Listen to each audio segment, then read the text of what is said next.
రాష్ట్రంలో కొలువైన అత్యంత పురాతన ఆలయాల్లో శ్రీ కురుమూర్తి స్వామి ఆలయం ఒకటి.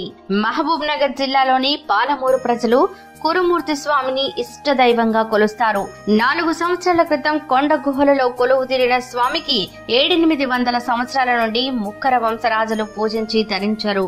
ఇక స్థల పురాణం విషయానికొస్తే కుబేరుడి అప్పు తీర్చలేక పద్మావతి సమేతంగా శ్రీ వెంకటేశ్వరుడు తిరుమల వీడి కృష్ణా తీరం చేరి అక్కడ నదిలో కాసేపు సేదదీరారు. అనంతరం ఆయన పాదాలు కందిపోకుండా కృష్ణమ్మ పాదుకలు బహుకరించిందని, ఈ పాదుకులనే ఉద్దాల ఉత్సవంలో ఊరేగిస్తారని చరిత్రాత్మక కథనం ప్రచారంలో ఉంది. నాడు శ్రీ వెంకటేశ్వరుడు సతీ సమేతంగా కృష్ణా నదిలో స్నానమాడిన ప్రదేశం నేడు ఆత్మకూరు ప్రదేశంలో గుండాల జలాశయంగా ప్రసిద్ధి చెందింది.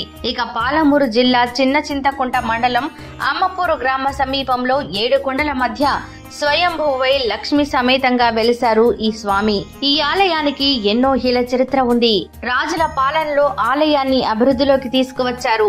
తిరుపతి కురుమతిగా పేరొందుతూ పేదల తిరుపతిగా స్వామి ముక్కులందుకుంటున్నారు ఈ స్వామి. తిరుపతిలో వెంకటేశ్వర స్వామి 7 కొండల మధ్య వెలిస్తే ఇక్కడ కూడా 7 కొండల మధ్య స్వామి కొలువయ్యారు. పూర్వం కురుమూర్తికి కురుపతి అనే పేరు కూడా ఉన్నట్లు ఆలయ చరిత్రను బట్టి తెలుస్తోంది.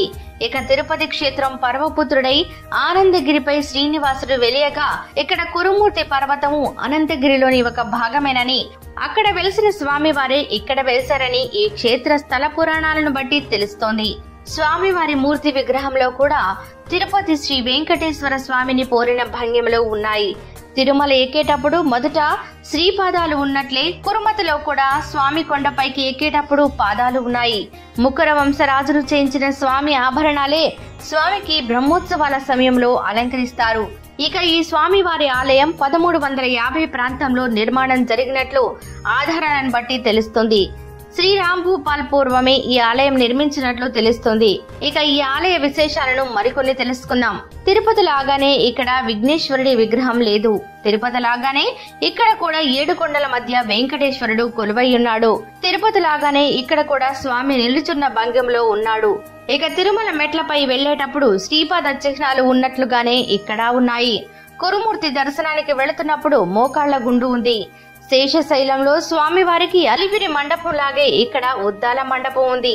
సో చూశారు కదండి కురుమూర్తి క్షేత్రం యొక్క ఆలయ విశేషాలను. మీరు కూడా తెలంగాణ తిరుపతి అయిన ఈ ఆలయాన్ని దర్శించుకొని ఆ స్వామివారి ఆశీస్సులు పొందాలని ఆశిస్తున్నాం.